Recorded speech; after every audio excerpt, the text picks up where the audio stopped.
Hello, hello, hello, and welcome to By the Fifth Podcast. It's your boy, Roger Trent, and you already know you could call me Tico. What's up? What's up, everybody? Hope you're having a good day. Man, I'm telling you what, it's been a little chilly here in Nashville. It is October, and the fall has welcomed itself into our lives. And let me tell you, people, I am here for it. I am absolutely here for it. Listen, I got my pumpkin spice. I got my lattes. I got everything you want. I got my sweater on. I am loving the fall weather. I was outside walking my dogs, and I think they're called persimmons. It's a fruit, and I have all these persimmon trees, and I could be saying this wrong if I am. Sorry.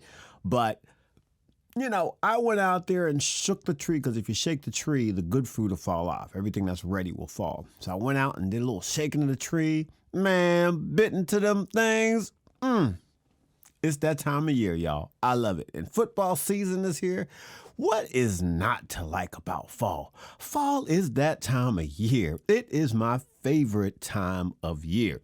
But, you know, I'll tell you what, I was sitting back and had the fireplace going and I was scrolling on Facebook and I came across a post and I'm going to read it to you. It says, "Do the people in the rent office even make 3 times the rent?" Listen, there was a lot of comments on this thing, okay? Like, it had 1.5K shares. Everybody was sharing this thing. Like, I just couldn't believe, like, the legs that it grew, you know what I mean? And so apparently people aren't very happy with, you know, the 3 times the rent or the 2.5% times the rent thing that, you know, you do to get somebody qualified for an apartment. And, you know, and the comments, oh my gosh, the comments went on and on. It was mostly like, no, they don't. They know they don't. Here they charging us this and blah, blah, blah, blah. And 100%. Nope, LOL, you know. And so, you know, I was just reading it and I was laughing. And then a couple of people who worked in the business, of course, they chimed in and, you know, had their rebuttals and what have you. But it really got me to thinking, you know what I mean? It's like, okay, it had all these shares. All these people are asking this question, do they even make 3 times the rent? You know, and I'm going to tell you what. The average salary for a leasing person right now in Nashville, Tennessee is $35,172 a year. Okay. $35,172 a year. This is the average. I'm not saying every leasing person makes this amount of money. I'm not counting in you know, bonuses and, you know, commission and all of that. I'm not counting that in. I'm just using this as an example, okay? The average rate is $35,000 a year, 172, okay? The average price of a 1-bedroom apartment right now in Nashville, and I believe this is through apartments.com, $1,593 a month for a 1-bedroom. Okay, so 3 times the rent on that is $4,779. But the average leasing person is making $2,931 monthly. Okay, so again, this is just an example. Okay, so they answer the question, most likely not. I mean, there are some that do. Again, this is just an example, but a lot of them do not make the amount that the rent, you know, 3 times the rent, the criteria for the person to move into this apartment. But I guess what's really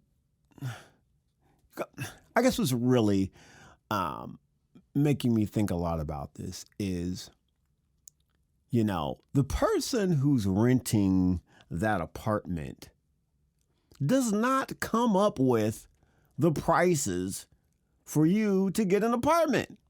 They're not sitting there like, you look like you should be paying $4,000 a month. So it's $4,000 a month today. It's not happening. That's not how that works. When we're talking about multifamily, units here, listen, these people are not coming up with your rent amount. You understand what I'm saying?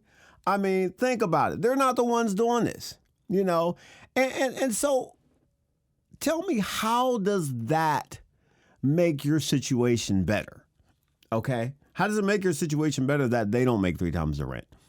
You know what I mean? Are they going to change it now? I mean, I don't get it. You know what I'm saying? It's like being mad at somebody because you have bad credit. You know what I'm saying? It's like, what I got to do with that? You know what I mean? You have to own that. Okay. Why are you mad that you don't make 3 times the rent? There's a lot of people in that same boat. Okay. How does that make your situation better? Most of the country that are working 9 to 5 are in that same boat. They're in the same boat. We're trying to make it. We're putting 2 ends together. We're trying to make it. All right. Now think about it. How many people actually can afford the products that they're selling? There's a lot of people who are selling things that they can't afford. They can't afford it. Selling cars, selling you a Lexus, and they can't afford a Lexus. They can't. They got kids at home. They're trying to put people through school. You know what I mean? Like, there's a lot of people working and selling products that they themselves cannot afford. I mean, that was a good bit of my working career. I could not afford the apartments that I was selling for a good bit of that, right? Like 3 times the rent was like a lot. Okay, now I worked for some low-income housing and some tax credit properties. Those are a different story, but we'll talk about that actually. We'll talk about that. But yeah, but there were things, man, I was selling. I couldn't afford it. You know what I mean? But my job was not to afford it. My job was to be able to sell it, to rent it. Okay? So there's a lot of people doing that, But you remember, again, the person renting you this apartment isn't the one that's coming up with these prices. Now, these people also do not have a personal vendetta against you. Okay? Because you come in an apartment, you know what I mean? These people, they want to sell you an apartment. Okay, they want to rent you an apartment. This is not a fight against you. Okay, this isn't some type of doggone, conspiracy. You know what I mean? They're trying to, man, shoot. I was trying to get commission. When I was renting, I wanted that commission because that's how I can make the money to be able to afford wherever I was living. Because I got that commission. I remember going in and I was working for a property and they were like, Roger, we want to talk to you about your raise. And I was like, okay, I'll see you. Come on with the raise. I'm with the raise. Let's go. All right. So I'm excited. And I walk in and I sit in the chair in front of my boss at the time. And she says, this year we're going to be giving you a 5-cent raise. I'm like, as in a nickel? She's like, yeah, well, that's what the company, Man, listen, I was so ticked inside. I was mad, y'all. But you know what I said to her? I said, don't even worry about it. I'll make my own bonus. You know what that meant? That meant I had to go out there and lease some apartments and get me some commission. Because that nickel wasn't doing nothing for me. Okay? That nickel wasn't going to help me. I needed some loot. Okay? I needed an extra $1, $2, something. Not a nickel. But, it's their company. They got to do what they got to do. You know what I'm saying? So you know what that meant? That meant I had to do what I had to do. That meant I had to go sell some apartments or look for another job that could pay me more, which I did all of the above. All of the above. No slight against that, no slight against them. They had a business to run. That's, it's what they chose, and a nickel the size of that property, I'm sure is a lot of money. But for me as an individual, that nickel didn't do a dang thing. Okay. So I had to make other arrangements for me to be able to make that money. Let me tell you something. I'm not going to let nobody decide how much I am worth. Okay. I've got to that point in my life.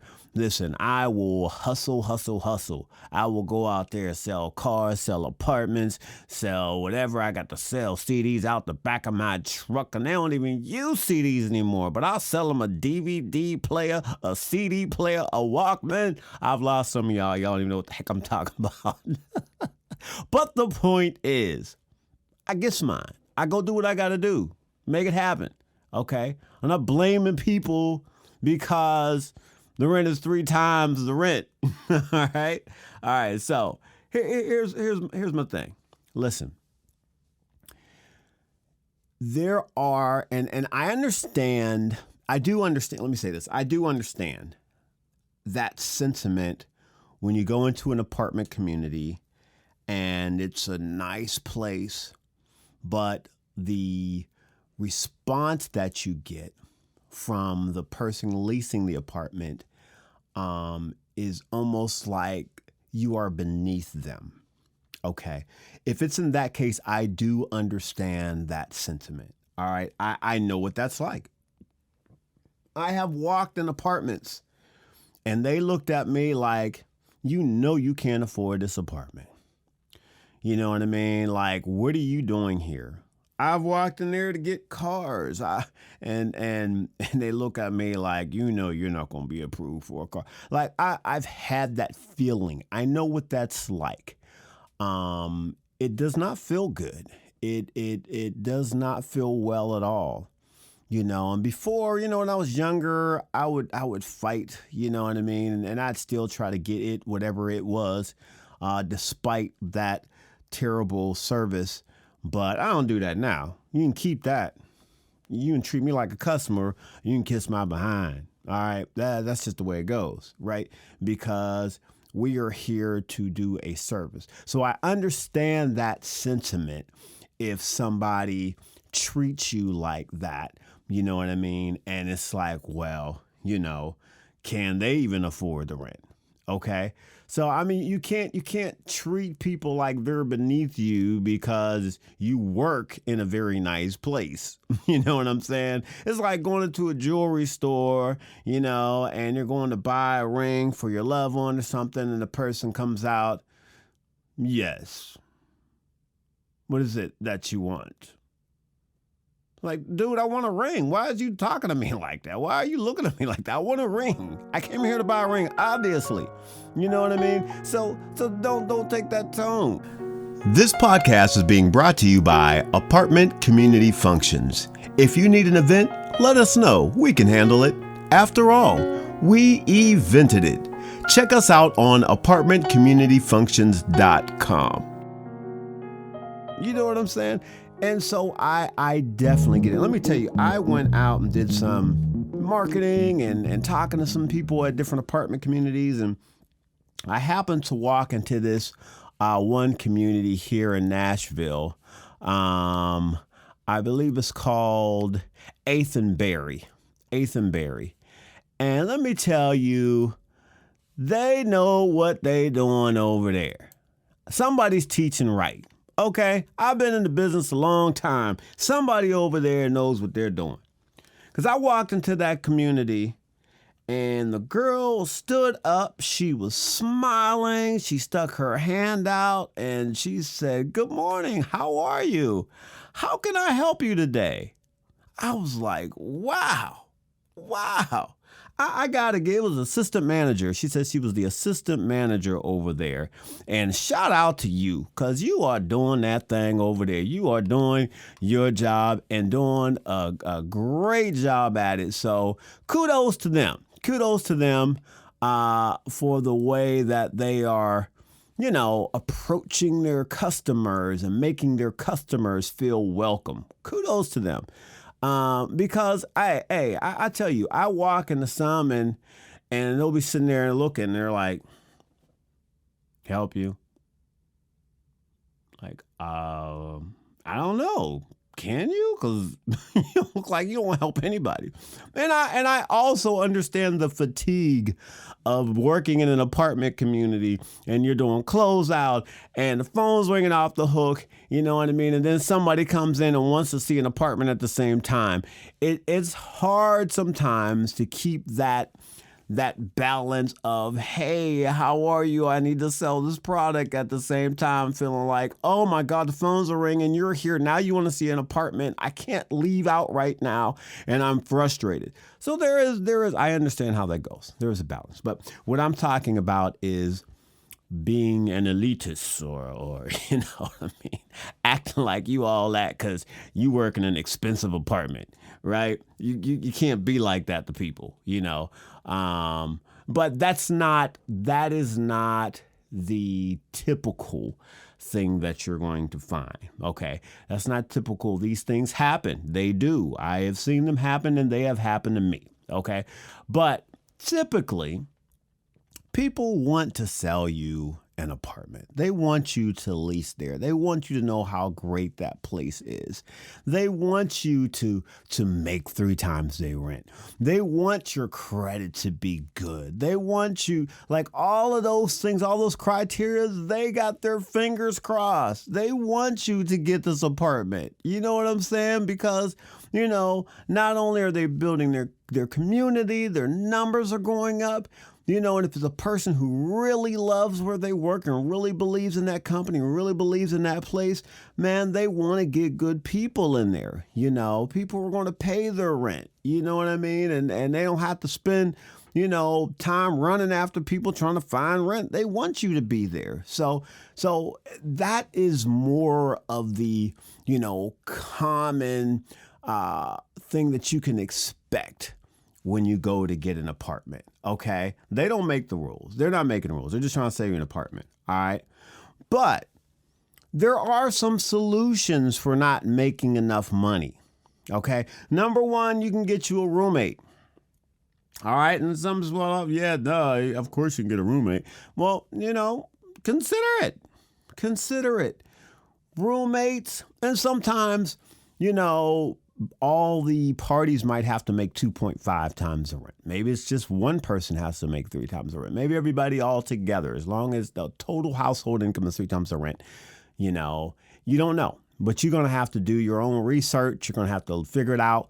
Go out there, get you a roommate. Sometimes you got to swallow your pride and do some things that you don't normally want to do. And I ain't talking about illegal stuff. Follow me. I'm saying like having somebody like a roommate. Okay. I remember when we were purchasing the house that we now own, I knew that I was going to have to downsize from the house that I was renting into a smaller house in order for me to save money, build up my credit, and, you know, all these different things that I needed to do. Okay. So back when that was going on, I made those sacrifices. And I'll tell you, the day that I signed the lease to move into that little bitty house, I literally had tears coming down my face. Literally. Because I felt like, wow, I got a big family. You know what I mean? And we up in this little bitty house. I got girls, okay? And we got one bathroom in this place. One bathroom. You know what I mean? And I'll tell you what, I was so just down to the dumps about having to swallow my pride and move into this house that my whole family could see it all over my face. And the house sat right in front of the railroad tracks. Now, the house was old. And so there was, like, you could hear everything outside very clear. You know what I mean? You could hear crickets. You can hear an ant tamp dancing on a leaf outside. Like, it was just the house, the house was poorly insulated and everything. And then on top of it, there was a train track right there. And I remember it was late at night and the train came through.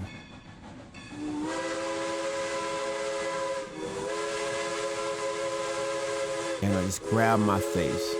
And my daughter, Kiela, she's a little girl then, and she put her hand on me and she said, "It's okay, Dad. You're just going through a transition." And I tell you what, I laughed at that dad joke. But it was actually very true. It was just a transition for her, to put it the way she said it. It was a transition. I had to step back for a moment, do something I really didn't want to do in order to get something that I really wanted to get, which meant buying a home. And I'll tell you what, I had listened to things with Dave Ramsey talking about sell everything like you're crazy, and I did. I was selling stuff in my house, and my wife was like, "What are you doing selling that? Are you crazy? Why would you sell that?" You know what I mean? I didn't care. We needed a house. We wanted to purchase our home, and it took that. You know what I mean? And we finally did it. And the day that we signed the papers for our house and we purchased our home, there was such a feeling of gratitude. Like, wow, we did it. We made it happen. You know what I'm saying? Now listen, I'm not here to encourage you or discourage you from purchasing a home. That's not the point. The point is, sometimes you have to make sacrifices to get what you can get for what you can afford, right? Or do what you got to do in this time, in this transition, okay? So that might mean getting a roommate. It also might mean getting a side hustle. What do I need to do to make 3 times the rent or 2.5 times the rent? If I'm not there, if I'm not over the edge there, what do I need to bump it up? You know what I mean? Maybe I'll start me a little side hustle. Or maybe I could sell some cookies. I bake really good. You know what I'm saying? I don't know, but you got to make it a real business. You know what I mean? You got to make it a legit business so that you can prove that you make that kind of money, because it's got to be verified. But, get you a side hustle. Work on the side, work late at night. Do what you got to do to make it happen, right? The other thing that you could do is see if you qualify for a property that's tax credit. Okay. Now, tax credit properties, you can't make so much income, but you still have to make enough. Okay. I know that sounds a little weird what I'm saying. Okay. But let me show you what I mean. So like typically, like to qualify for a home, the household gross annual income must be at or below, say like a 1-bedroom, $41,940, right? So you couldn't make more than $41,940 if you are a single person household. It's just you, right? You can't make more than that, okay? But you may still be able to qualify because the rent may be less expensive, like, $974 for that apartment. Okay. So the rent is at like $2,922, right? But if your average salary was $35,000, which meant you got $2,931 a month, guess what? You qualify for this apartment.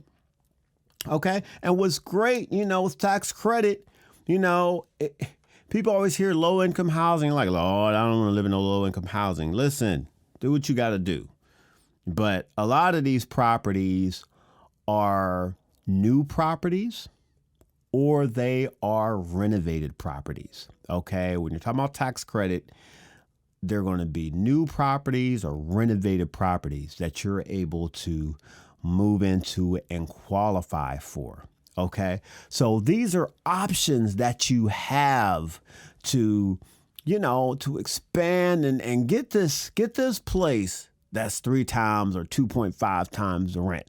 We can be mad at it all we want to. All right, we can be mad at it, but until there are, laws passed or whatever, I don't know, or the market changes or you get a better job, whatever it is, there's no need in complaining about it. There's no need in pointing the finger at the person trying to sell you the product, right? No need in getting mad at them.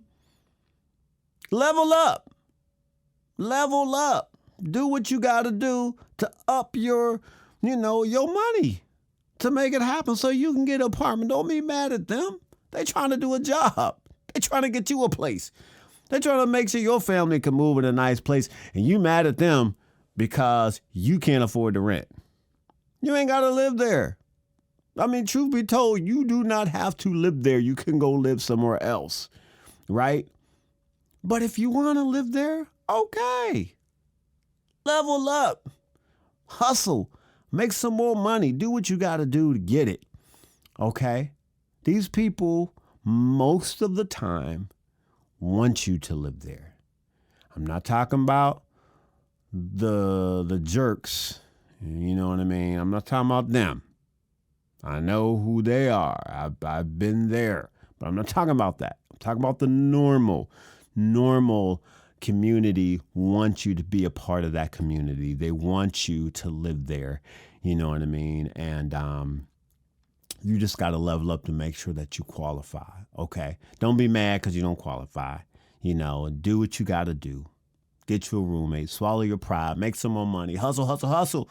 And who knows what those doors will open for you, right? Who knows what will open for you? Had I not taken those steps to move into that smaller place in order to get the place I want, I'd never have this place. You know what I mean? Had I sat there and just blamed everybody, I would never have what I have now.